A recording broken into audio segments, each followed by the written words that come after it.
The moment you get lazy, you'll get dropped. I think for us, loyalty is never acquired. It's never gained. It's something that needs to be built and continuously nourished. This idea of full brand loyalty doesn't exist anymore. So for example, if someone chooses us for our shorts, we continue to make sure that we're providing the best shorts for that guest. It's really about understanding the nuances of where we're loyal and where guests are loyal to us. Everyone else is evolving, so if we stay stagnant, we're gonna lose into someone else.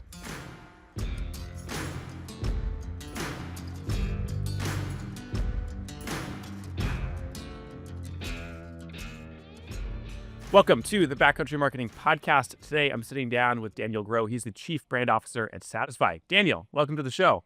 Hey, cool. Thanks for having me. Yeah, thanks for taking the time. Thanks for joining. How are you doing? Good. Happy to end the week with you, and it's going to be a fun one. I know we've covered a lot, and so we're excited to go through all of that. Yeah, so let's just jump straight to it. We got a lot to dig into. When you and I connected on our intro call, you kind of set the stage with this idea of your thesis it was kind of like simplifying marketing. Tell me more about this idea, and can you kind of give us a thesis statement to set us up for the conversation to come? I think we landed on that just because of my background in agency where everything was process driven. I think by the time we got to a great idea, the idea kind of got noodled down into something that really wasn't an idea anymore.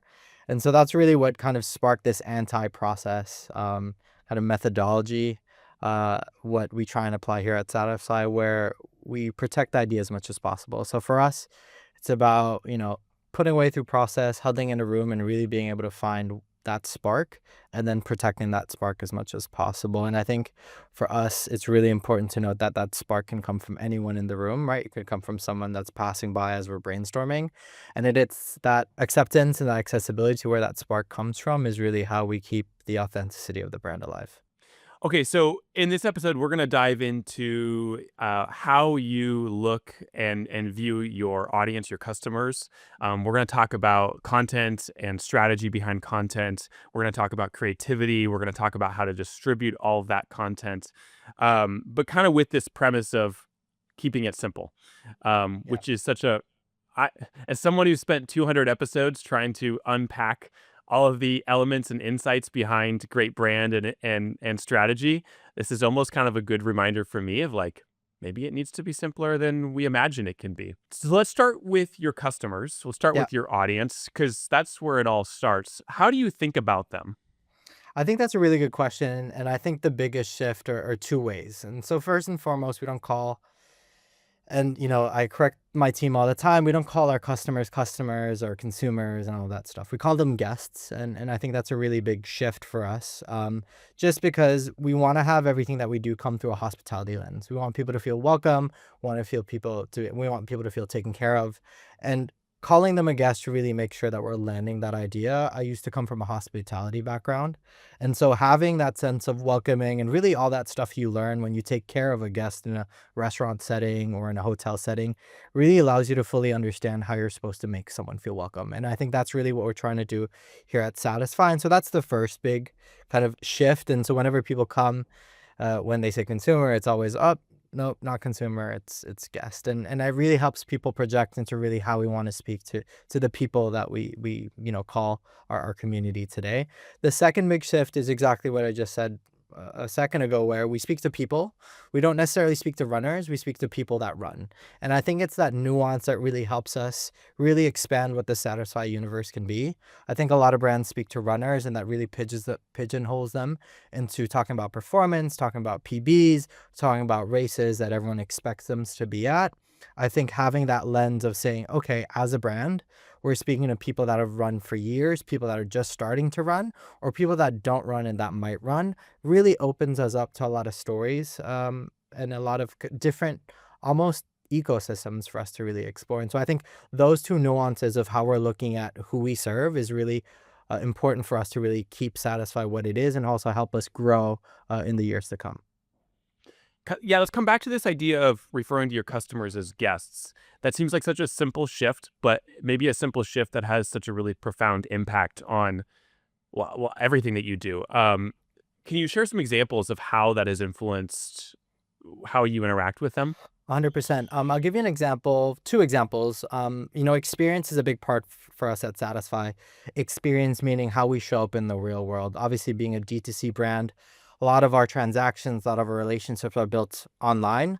But so for us, it was really important to really establish what that meant on the ground, right, with people face to face. And so we have a grassroots format called LSD, which is a monthly run that we do in about 12 cities now, scaling that down to almost 15, 16 by the end of the year.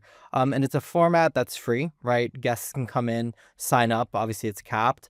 But once they come in, it's an experience that's almost designed and what other brands have designed for influencers, right? But really it's how we bring that care into that experience, allows people to feel welcome in a space that they've never felt welcome before. And I'm not talking about just like, okay, here's a banana and go on your way. It's really the best catering from all the cities that we do. It's really well thought out. So for example, if you join us in Bali, you'll have fresh cold coconuts right after your run. If you join us in Paris, you have this amazing kind of French pastry that we do with our friends at our cafe called Dreaming Man.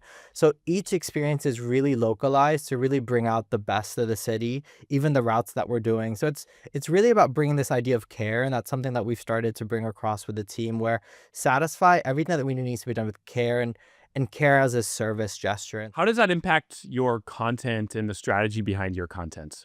Really, really good question. I think it starts from, what are we trying to land as an emotion, right? And I think what are we trying to achieve? And so when we build our content structure, a big part of our Instagram is dedicated to a piece of content that we call Dream, right? It's really about making people imagine what running can be, right? Through either amazing locations, amazing storytelling. And all we're trying to do is really land a different point of view. And as we're sitting as a room, we're trying to think about, okay, what are the stories that people haven't heard? And what are the authentic points of views that other brands are perhaps a little bit afraid to share, right? And so a really good example was a couple years ago when one of our first athletes, Mike, he was running, I feel like Cocodona, or he was trying to do the FKT on the Colorado Trail. And unfortunately, like many runners, he DNF'd, right? And for us, we were sat in a room, we were thinking about, do we share this perspective where other brands, this is something that you put in a closet, hush hush, and then wait for his attempt next year.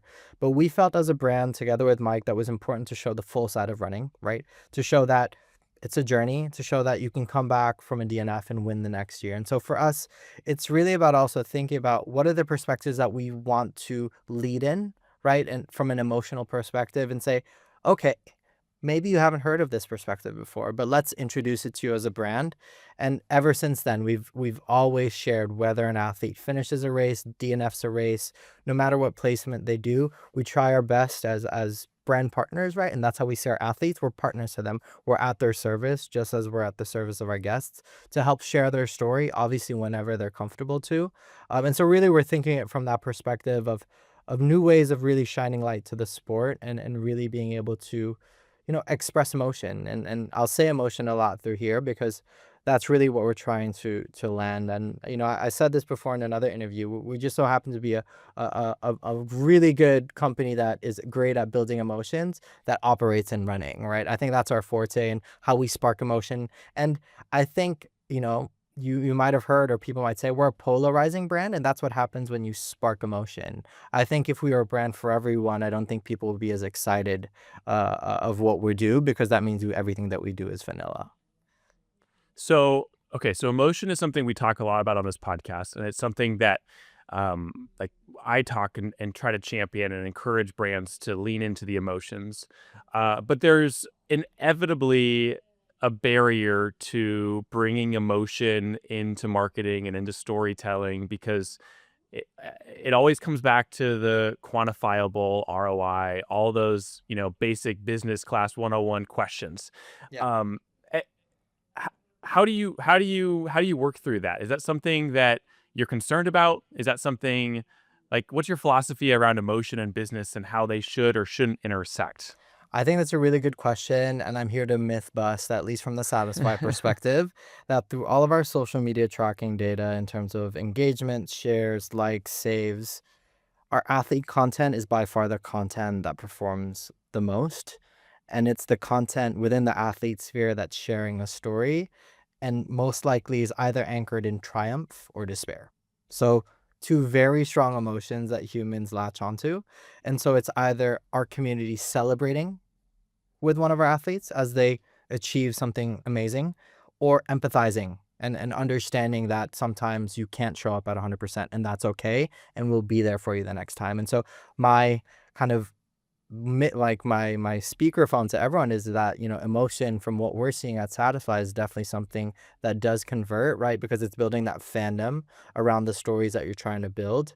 Whenever we're, showing more, I would like to say, emotive content, right? So we have a piece coming out for a winter drop in the next couple of weeks that will probably be the most romantic running film you've ever seen, right? It's very much attached to kind of the solitude almost of what running is like in a winter setting where, it's really funny in summer, everyone's really chipper, everyone's out there, but once it starts to snow, no one's really excited to go out for a run. But how you can turn that solitude into almost something that's very beautiful and reflective. And I think being able to communicate that emotion allows people to attach to it. And then through that kind of chemistry, right, then the product leads. And I think what we're really trying to do is build a world, and everything that we do, the athletes that we choose to work with, the product that we build, all falls into that world. And it's a choice for our guests to decide whether or not they want to partake or partake in the certain worlds, right? And so right now, we're in this crazy Western story arc, just because what many people don't know is that, people think that we do a lot of Western stuff because we think it's cool and fun, but it's actually very much anchored into Brice's history. So Brice's parents used to own a Americana store in the south of France. So it's very much anchored to who he is as a person. So everything that we do is really related to who we are as a brand, being satisfied being an extension of who Brice is. And so right now we just so happen to be in this Western arc. And so we're building that world, right? Who knows where we're going to be in 9 months' time as we build another world. And so really all we're trying to do is build these worlds, create these emotions that people can experience in these worlds, and hopefully people lean in and decide to partake. If not, that's great, and perhaps they'll join us in another world that we decide to build in the future. So for the series, I think I saw you on my run. What goal do you have for your guests as they're consuming that piece of content? Like, what are you hoping they take away from it? Talk to me about the intentionality behind a series like that. Yeah. So that series is really designed to just kind of share what we are as a brand and satisfied. The only goal really is one, for people to be like, wow, that was sick. And two, now I want to get out on my run. And I think it's the perfect combination of beautiful scenery, really nice cinematography, and a really great soundtrack. And something that we're really good at here at Satisfy is we've built this very strong musical DNA. When you get it right and you build all those three things together, it works, and it's just a magical recipe that can't be replicated. And I think, for the marketers that are listening on this call today, that was the first time that we debuted a new silhouette in the Satisfy range, which was the Peashell River shirt. And we debuted that new technology, that product innovation, if you would like to call it that, in that film. And once we released that shirt, it sold out almost immediately. And so it's also a demonstration of the fact where when you're building content that's engaging, regardless of whether or not it's designed to push that product, which it wasn't, right? We worked with Matt, who was our athlete, and he said, I want to wear this shirt. I think it's sick. And it was a very organic way of placing the product. It wasn't on a deck and that we said, we need to launch this, right? It was really just a genuine conversation with Matt saying, hey, I love this shirt. It's new. It's what I've been running in. Place that onto the set, and then boom, the rest is history. And so there really is that very good, strong link of, you know, once again, repeating it, creating emotion, being able to transport someone somewhere. And then if all those things come together and really hit to the viewer, then you're able to really create that strong product link, assuming that one, it's available and all of those good things. So you use the word engaging. What are the ingredients that make up engaging content? How do you define that? I think for us, I don't want to like, reinvent the wheel here, but I think today in a day and age of so much content, it's about stopping power. I really think it's more about one, being able to stop your scroll, two, keep your attention and decide whether or not you're going to be able to share your attention with me as someone that's projecting this content to you.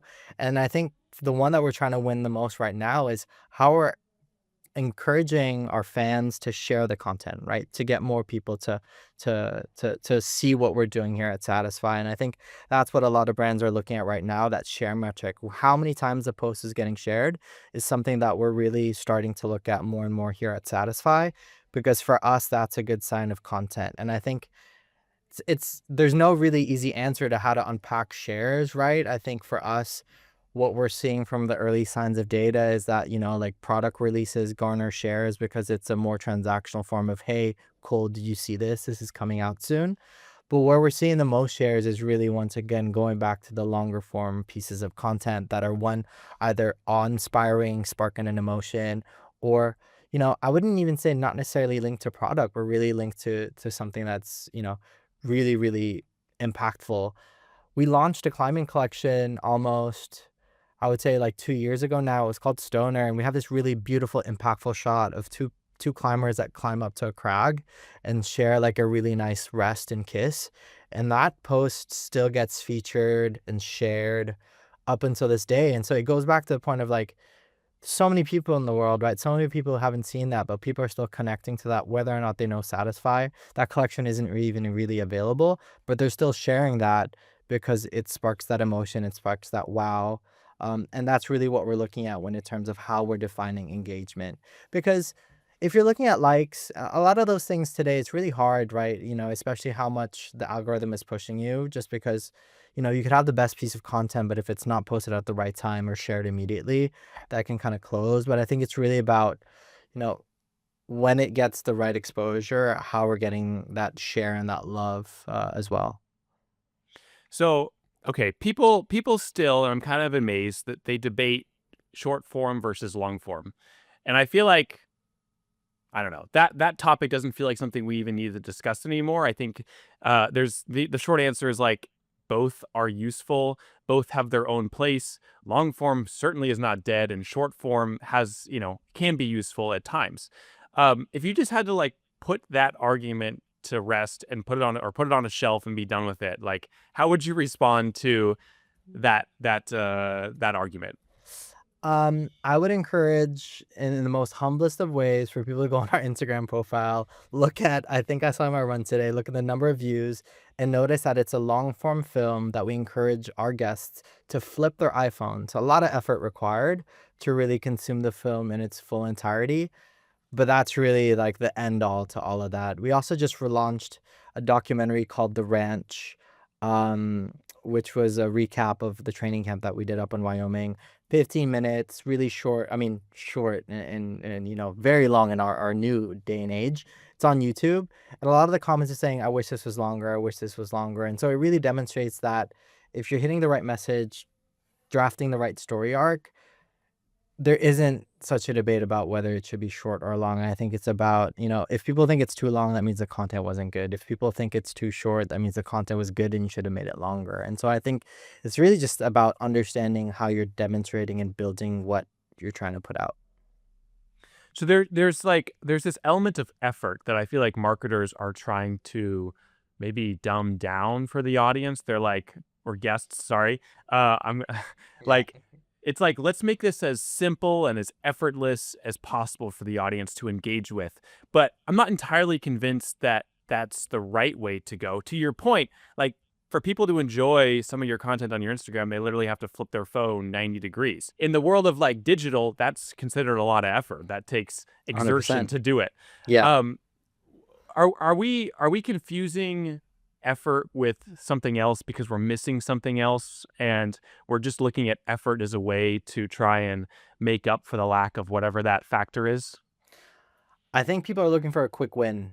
And I think what we do when we look for the long form engagement that we try and do with films like I think I saw in my run one or two, the Ranch documentary, is we're asking for permission to be consumed, right? We're saying, hey, we built this beautiful piece of content. We know you're busy, consume it when you want, right? And I think that's something that we try and something we talked about earlier is this idea of consistently pushing concepts, right? And I think to your point, I think people or marketers today are obsessed with impact very soon and novelty. And I think those two things are detriment to a brand because if you share impact too soon, you're only really looking for the people that are engaging with your post in the first 24 hours, and you're dumbing down the fact that that content could live for years, right? If I talk about, I think I saw you in my run today, for example, or the post on the climbing collection that we did. Um, and also in terms of like consistency, I think a lot of great brands out there lose really good concepts because they're like, no, we did that last year. Or even within the same calendar year, within the same kind of brand, between different races, right? You might launch a really great concept at, Berlin, or not Berlin because that's too late in the season, in Paris, for example. And, London's 2 weeks after, but you'll want to change the concept because it's London and you don't want to do what you did in Paris, right? And I think that's detrimental because your Paris guest isn't necessarily the guest in London, but who's to say they wouldn't have like the same experience? And I think it's that almost once again going back to what you said about like simplifying it for the guest or simplifying for the audience and saying no, they wouldn't want that, they want something different. It's like no, I think we're in a world where we're so connected but also so disconnected, where I think people want to be able to experience something that's a little bit more long term, especially now, like when we look at what sales velocity looks like for our products. Our drops would sell out, you know unfairly quickly just because of the supply and demand structures, right? We're trying to get better at that because we know it's not great to be able to miss out on a drop. People are busy at 5 p.m. CET whenever we send our newsletters, right? People are picking up their kids in a meeting, or I don't know, having lunch on a run. And so who we are as a brand to tell people to stop and say, hey, drop what you're doing, the newsletter's going out. And so that's also something where we're trying to get better at and saying, we respect your time. We respect that you have stuff to do as a person. So let me be able to cadence out how I'm building my brand. So even if you miss out once, there's an opportunity for to participate later on. And that's the biggest thing that we're trying to do at Satisfy is almost rewire. Like I think we've built our brand through this almost impossible to get mentality, and obviously that takes you to a certain step. But how are we reworking this idea of access to what Satisfy is as a brand, and saying access can not just have to be about being there at a drop time, but let's say, being able to experience something exclusively at an LSD, for example, where I think it's a little bit more forgiving to say, oh, okay, I have to be in Bali to get the coconuts versus I have to, be at Cocodona to get the Cocodona experience, right? And I think, building access and consistency and exclusivity through that way is a lot better than just frustrating your guest by being sold out. So yeah, you started all that by saying short-term gains and novelty can be the death of a brand. Tell me more about the novelty factor there. I think, and this is coming from my background in advertising where everyone's trying to chase awards and chase LinkedIn likes. And I think people forget that you're doing it not for your peers in the marketing industry, but you're doing it for the end guest, right? And if they're not reacting to what you're building and, you know, reacting to the sake of you being creative for the sake of being creative, there's no point in doing it all. And so I think it's that lack of connection to who you're really doing it for, like, and how we started the conversation of working for the end guest, that really creates that sake of novelty. And it's, I would say, very, you know, it takes a lot of insistence to make someone feel bored of what your concept is, because that means you've assumed that everyone's seen it, right? And so for us, right, if you take something as simple as Moth Tech, which is one of our, signature technologies that we've introduced, 10 years ago, it's still new for people. Imagine if we said, no, we're going to kill Moth Tech in year 5 because everyone's seen it. That would have been the worst mistake for Satisfy, right? And so it's that understanding and that humblingness of saying, okay, no, this message can still be, tweaked. It can still live on. And being able to say that, no, I believe in the creativity that's in this. I believe in what we're trying to push, and being able to say that you can have it live on versus being like, no, we've done that. Let's try something new. So most brands struggle to capture attention. When you look at all the things that are competing for their time, the audience's time, Netflix, Reddit, Facebook, and like all the things. And I'm just listing the digital things, not the actual things that matter more. I think most brands really struggle to earn a piece of that attention. Um, And something that I've talked a lot about on this podcast is this idea that like you can't assume that your audience wants to hear from you, because if you make that assumption, then you've already lost the game. To your point about like thinking about your customers and your audience as guests. What has Satisfy done differently that has earned the attention? And when you come out with a piece of content, your guests already like they're eager for it. They're looking forward to it when most brands would probably kill to have that level of attention. Um, like Yeah. what have you guys done differently? I think it's I don't want to call it a simple formula, but we always work in a way where the first thing that we do something at a cultural moment, whether it's Cocodona, whether it's at UTMB, we do shock and awe. We really show up unannounced with something that blows everyone out of the park. And that really sets the stage of, or even something as not even end guest facing like TRE when we showed up last year, we really showed up with a bang. And that's what we love to do best because it kind of sets the stake in the ground and say, okay, Satisfy's here. And I think we've established the fact that we don't do one and dones and we're coming back. And so we've established that as a cultural moment for Satisfy. And so every single year you'll have guests saying, are you coming back to Cocodona? Are you coming back to UTMB? Are you coming back to TRE, for example? Are you going to do anything at Black Canyon later this year? And we used to do a lot more on the marathon circuit. And, we moved away from that this year as we really wanted to focus on the trail circuit. We'll hopefully be back on the marathon circuit next year, but that even comes from marathon circuit. So I think for us, it's about finding the cultural moments. And I think that's best because, like what you said, we're competing with attention for across so many things. You just mentioned social networks, but there's people's lives, jobs, et cetera, et cetera. And so rather than try and create our own moments, right, which are a lot more difficult and a lot, it's almost impossible to create your own moment. I think we've done it with saddles, but that's a separate case. What we like to do is say, okay, where's the people's attention going to be, right? Like, let's have the moment do 80% of the job. What we need to do right now is make sure that when we're at that moment, people are looking at us and not at everyone else. And I think that we've done a really good job in doing that. It's and those events, right? Like, when people come to Cocodona, they're like, is Satisfy going to be at Fainade? And that's something that is a given at this point. And if we're not, I hope we'll be there every single year moving forward. The day we're not, and hopefully that doesn't come, people are, I would say, definitely going to be disappointed, right? And I think, it's the fact that, we're consistent, we're building that almost amazing experience that feels so different from the rest that people want to be able to come that. And so I think it's that combination of understanding and knowing where your guest is going to be and just making sure you show up in a way that feels satisfy is how we win almost at every single experience that we do. And so you're saying that shock and awe has created an expectation from your guests that anything that Satisfy might do is worthy of paying attention to? Exactly. Right. Like if I take an example of, Cocodona, everyone's expecting a nice little table with some crackers, maybe some tacos.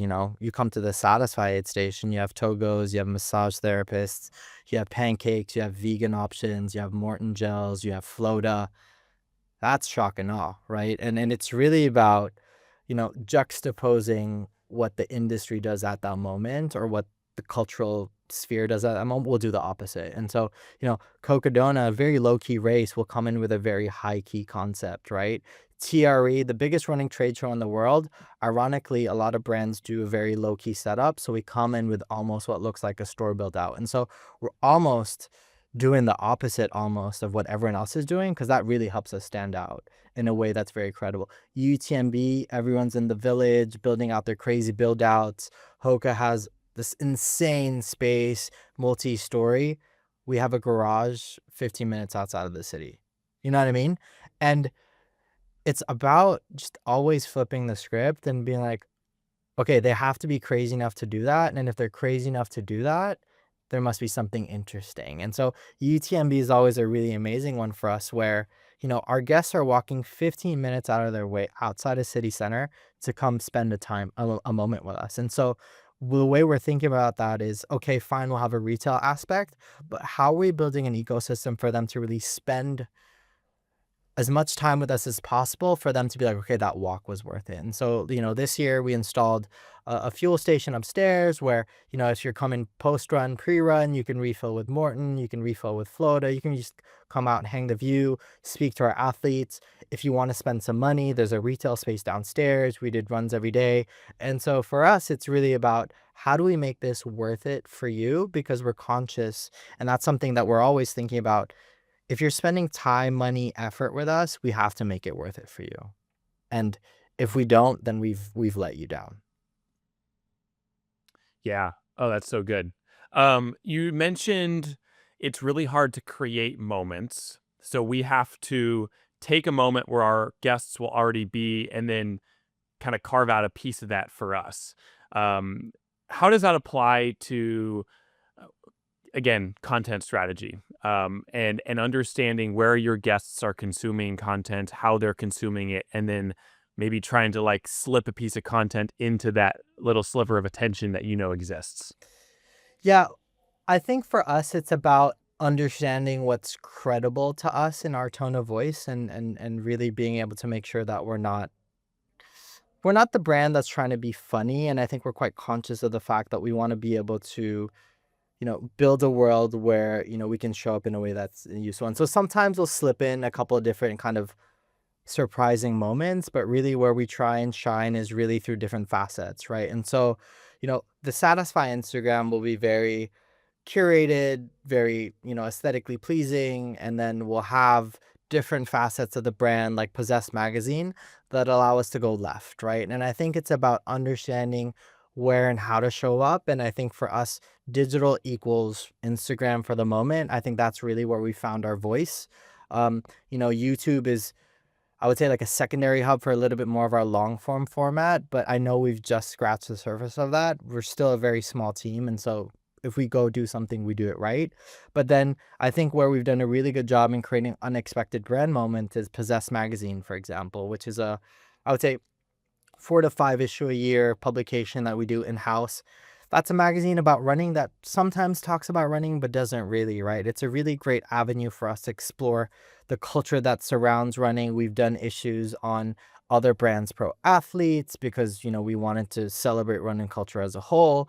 We've done issues on, running meccas. Like, we did an issue in Arizona because we're always there and we wanted to kind of tell the world why this French brand is spending so much time in Arizona.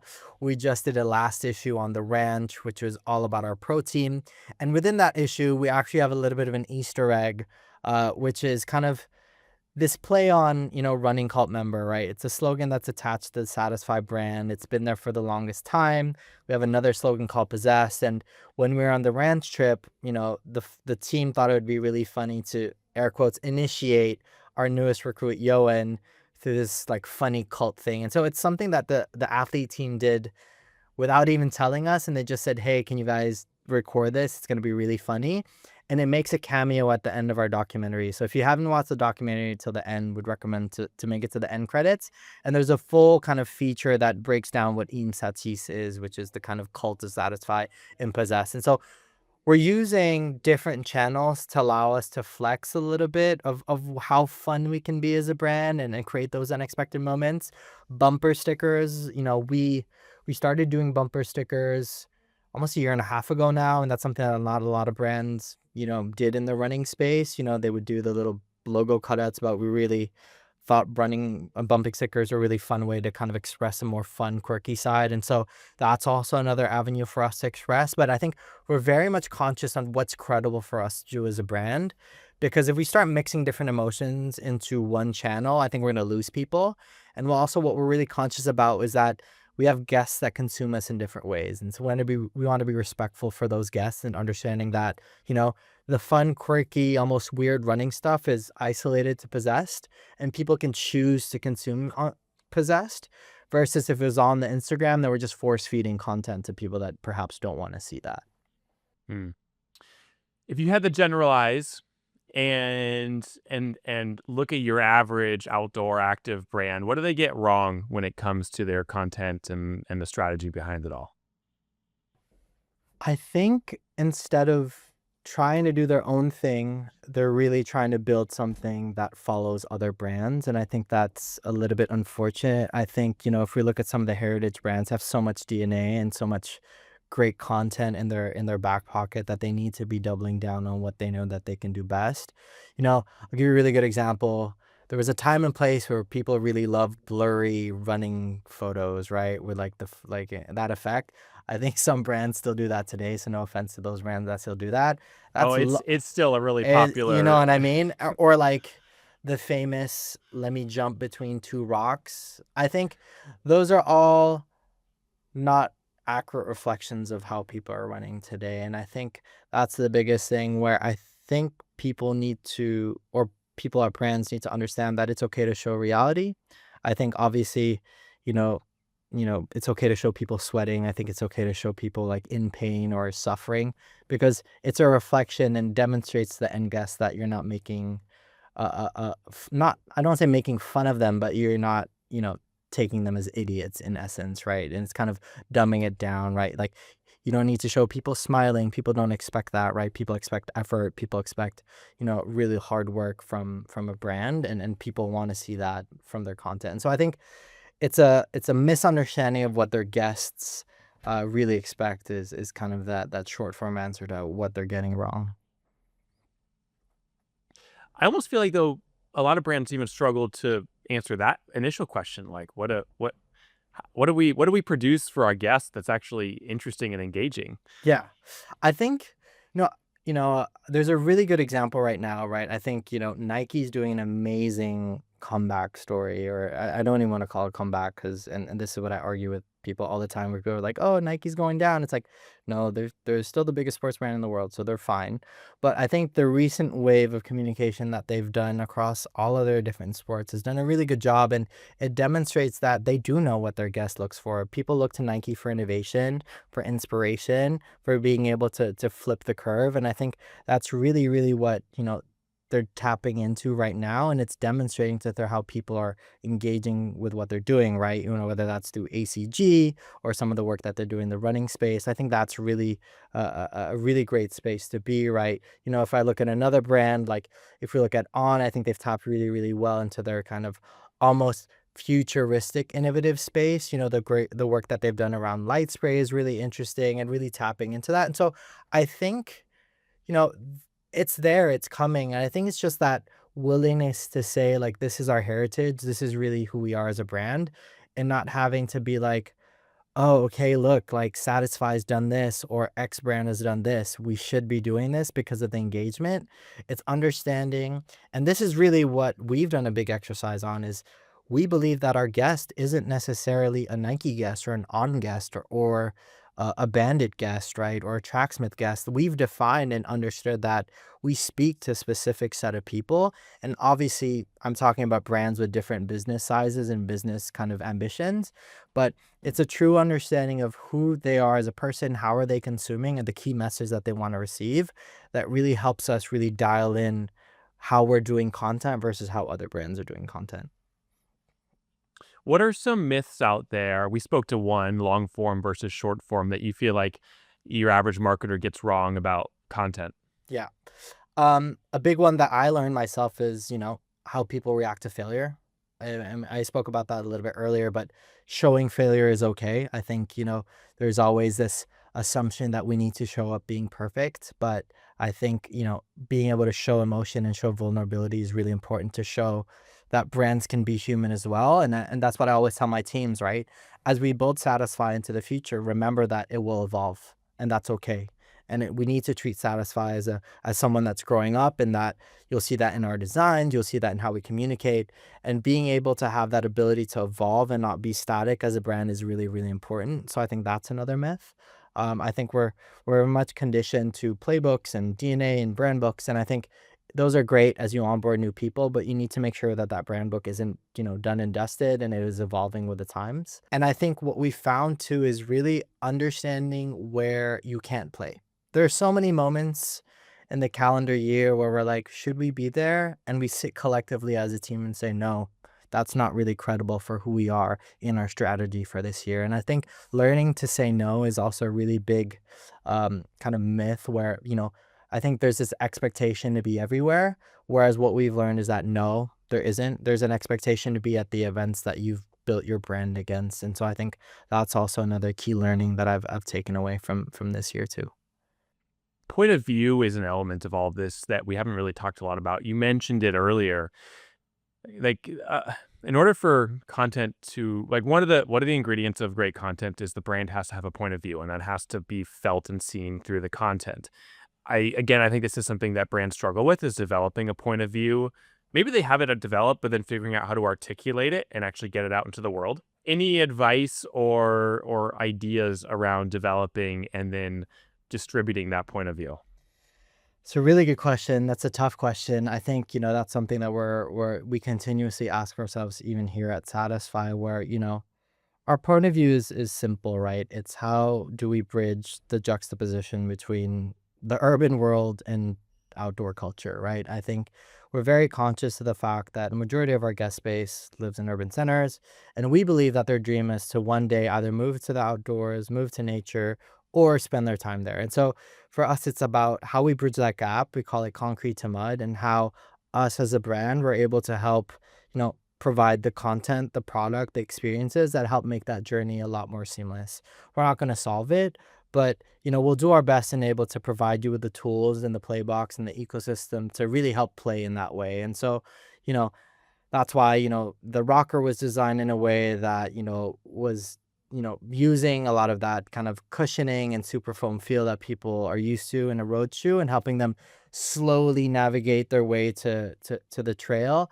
LSD is a similar format where, Run Club is very much 5K track workout. How do we introduce a format that introduces our guest base to longer time outside? We do a takedown version called Trail SD, which is really interesting enough, and something I'm really proud of is that we accompany a lot of our guests on their first trail run or their first long run, and that's something that, creates emotion and creates a lot of brand loyalty where thank you for helping me do this big moment in my running journey, which a lot of brands also forget about, which goes back to my service as care point. And so I think, it starts from, what are we trying to do as a brand, and then it needs to be felt in everything that you're doing. So not just from a content perspective, but really from every single touch point that you're producing as a brand. And so I think it's a question that evolves. It's a question that we're consistently answering ourselves.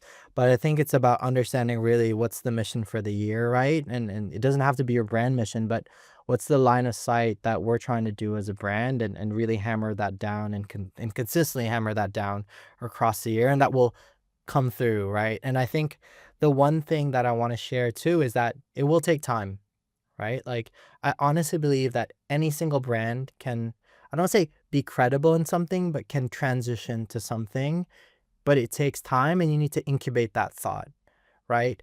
If one day X brand decides to do a shoot with crop tops and fringe crop tops, people are going to be like, that's a satisfied copycat, right? There's a maybe one day they can pull that off, but there's a way to incubate that. And I think that's what a lot of the brands do wrong, where guests will kind of pick up on that. They'll be like, "Oh, they're just trying to be like a second Satisfy," but it's just like, your brand can evolve and kind of take cues from what you think is working from other categories and what other brands are doing, but you need to install that in a way that, you know, is slowly accepted by your guest base, right? And hopefully brings it in. It's like if one day you show up, Cole, and you shaved your whole beard off and people are like, "Whoa, what happened?" Right? And so I think obviously if you shave a little bit off, then come with a mustache and take it off, and that change is a little bit more well accepted. And so it's also about being conscious of the fact that change takes time, and that, building that POV will take time as well.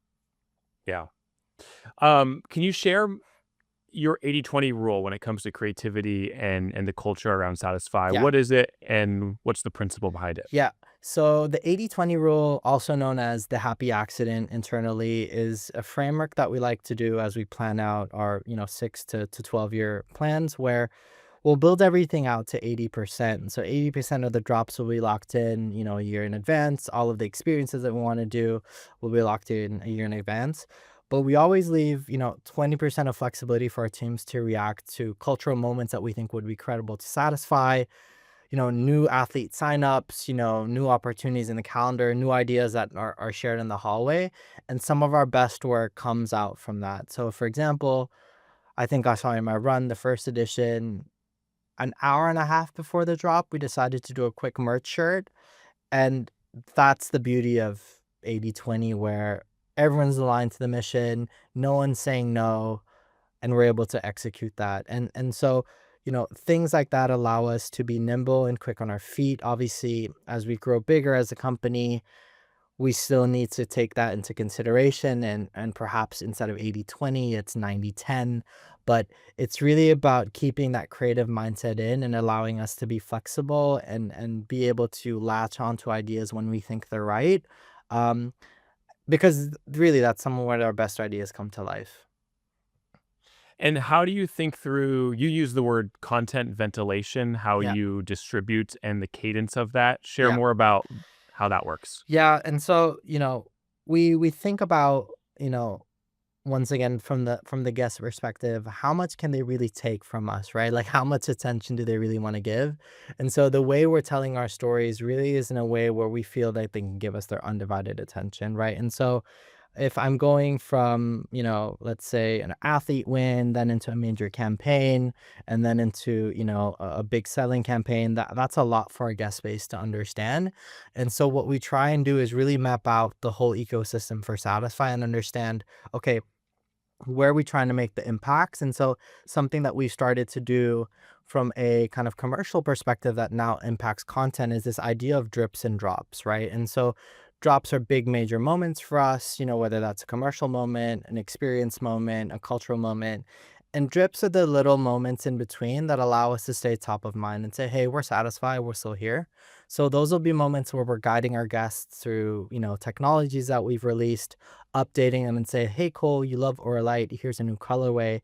But we're very conscious of the fact that the big moments, the news that we want to share for the season, they're very much condensed into drops that people can kind of consume in a way that's quite healthy.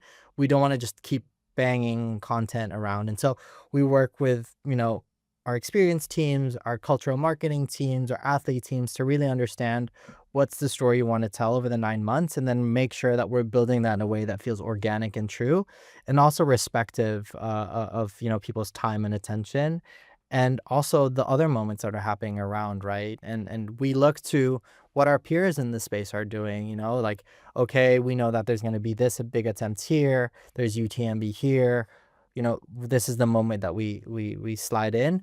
Or sometimes you don't really care and say, okay, we know everyone's going to do this, we're going to zag and do something that's completely off. And so it's really just taking a step back, mapping everything out. And I think that becomes a lot more difficult in bigger brands where everything's more siloed.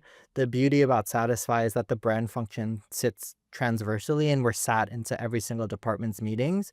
So we're able to chime in and say, hey, production, hey, design, we have an opportunity for a 20% project right here. This is how we can tap into that. And that gets cascaded down into my team and say, how do we make this happen from a brand perspective? And so it's about looking at the picture, understanding how all these moments work together from an attention, but also, at the end of the day, we're a business. So from a, purchasing power perspective, and making sure that everything feels like there's enough breathing room in between each drop and in between the drips as well. Gotcha. What's the value of building an audience as a brand?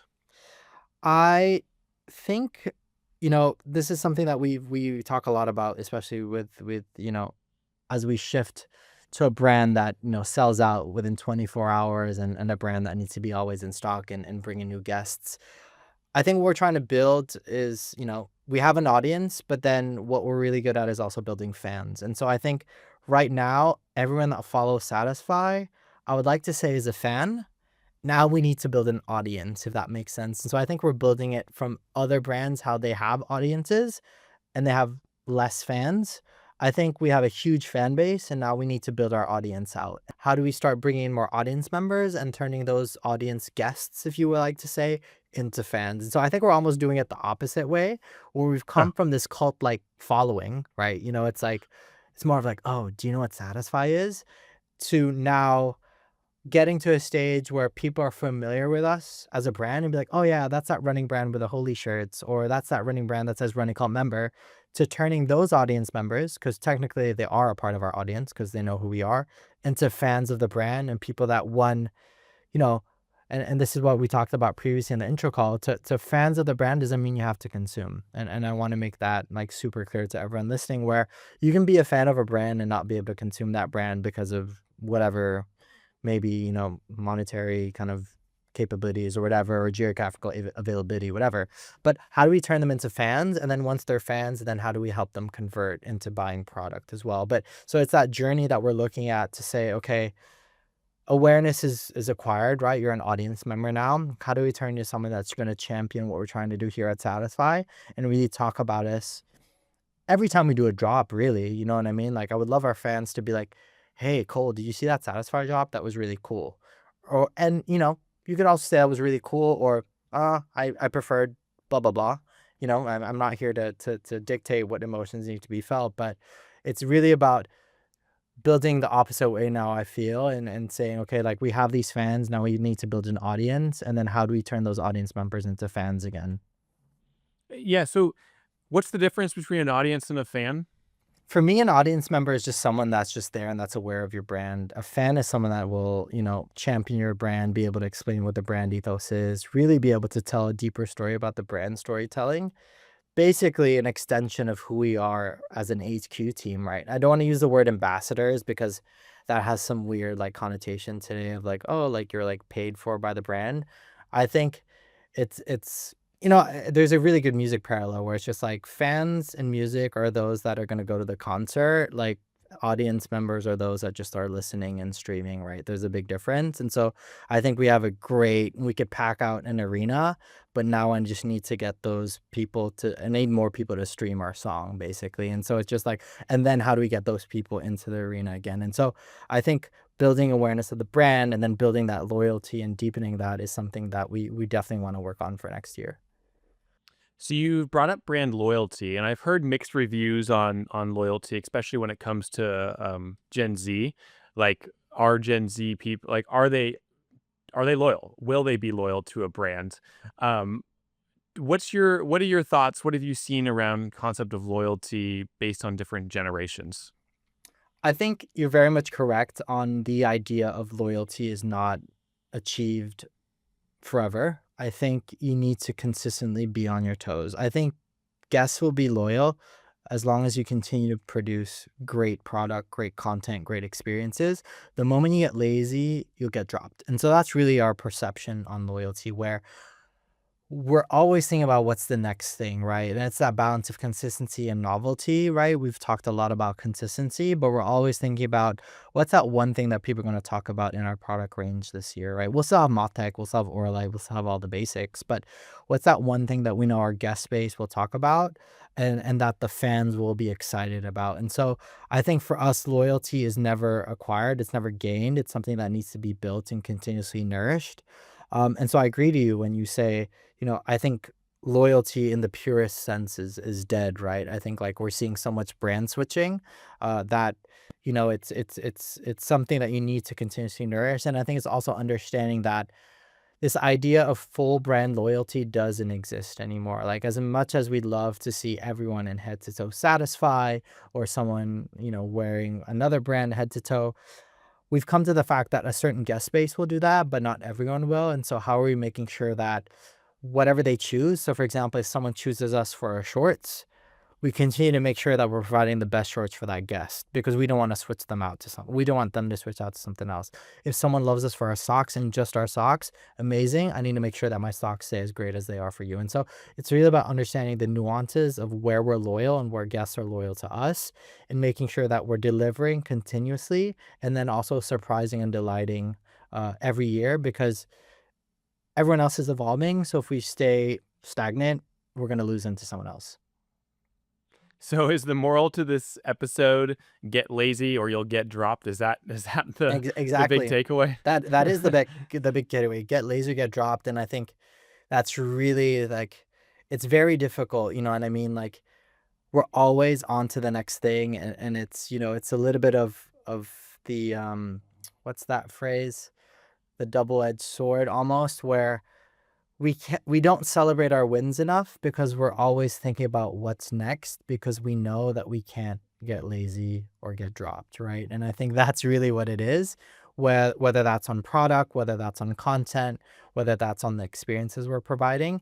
And, even when we go back to, okay, like we're showing up to TRE this year, which is our next big event, we're like, okay, we'll have the same build out, but what are the little surprise and delight moments for, even if you come and you see it's the same build out, you'd be like, oh, that's new. And it's just that 10% more that keeps Cole engaged and say, okay, it's the same satisfying know and love. It's still super beautiful. They added this year, and that's amazing. At UTMB, we had the same setup. We just added the customized 4x4 Fiat Panda, which was that 110% on top. And so we're always looking at, okay, how can we add? What are the little things that we can add? Because, we need to make sure, and, earlier I used the word shock and awe. I think the most, you know, appropriate thing of how we evaluate whether or not we've done a good job is that, have we achieved a before and after, right? In terms of culture, in terms of revenue impact, in terms of engagement on social, and everything that we're doing, everything that we're investing in, the mandate is that it needs to be a very clear before and after, right? And that doesn't mean everything's linked to sales, right? And we're a brand that, pushes brand first. There just needs to be a clear identification and needle shift on everything that we do. And then we know that it's worth it. And that keeps us going because as soon as we lose the before and after, we can just be like, oh, let's just do what we did last year and it'll be fine. And that's when you get dropped because forgiveness is very hard. Forgiveness is very hard. And so you might as well just keep going and make sure you don't have to say sorry. Interesting. If you had to start to try to, I mean, there's a lot more we could talk about, but we could probably do 4 or 5 episodes. But for the sake of time, if you had to start to kind of wind things down for us and kind of summarize some of the takeaways that you've shared so far, what would you, because I mean, frankly, it's kind of been a fire hose of an episode. Folks who are listening are probably going to go back and listen through twice. But if you had to reiterate any kind of big ideas that you'd want to leave folks with, what would you want to leave them with? Very good question. I'd like to leave with probably 3 things. Make content and make experiences and make product that you genuinely enjoy as a person. I think we forget that at the end of the day, we need to make stuff that we're proud of, and that we believe that we will enjoy and that your peers will enjoy. Number 2, don't be creative because you need to be creative. I think we often overlook the fact that simplest ideas are often the best executed and the most engaging. Um, I think there's this fear of, oh, this isn't creative enough. We're not going to do it. We believe at Satisfy, right? I think, we're not the only company to apply this. Virgil Abloh calls this the 3% rule. We call it the twist, where, you know, by changing something slightly, right? So an idea that people are familiar with, an experience that people are familiar with, changing it slightly is enough for them to create a new reaction and a new way of experiencing that. And so don't overthink it. Don't do 2 twists because 2 twists you lose somebody, 1 twist you get them engaged. So that's the second thing that I'd like to leave. And the third thing that I'd like to leave everyone with is it's okay to be emotional. It's okay to be able to show emotion. It's okay to be able to show anger, fear, excitement, pain. Um, I think there are different ways of doing that for different sizes of brands, but demonstrating emotion demonstrates impact and demonstrates care. And I think in a world where everything feels like it's very well produced and very much calibrated, I think being emotional is a welcome kind of vulnerability from your guest base that they'll expect and really want to enjoy. So those are the 3 things. And if I do a bonus, simplicity, right? Just keep it simple. But yeah, it's been really fun chatting through us, all of you. I agree we could have done a couple more episodes, but those are the 3+1 takeaways from today's chat. Incredible. Daniel, thank you so much. If you're open to it, where can folks find you if they want to follow along, if they want to try and pick up, more wisdom and insights from you? Yeah. I don't have social. The only social that I have is my LinkedIn. So you can find me on LinkedIn. It's Daniel Groh. I don't have a photo, so as I was telling Cole earlier on. This is the first time that I'm on video. So you'll find me with my little blue indigo circle. That's me. I usually share the projects that I'm working on, a couple little insights. But yeah, you can find me there, and hopefully I'll do a couple more of these as well to share a little bit more. Awesome. Thank you so much, Daniel. I've really appreciated it. I've got a lot to learn here. Awesome. I Thanks, hope you Cole. have a great rest of your day. Thanks, you too. Bye-bye. Bye.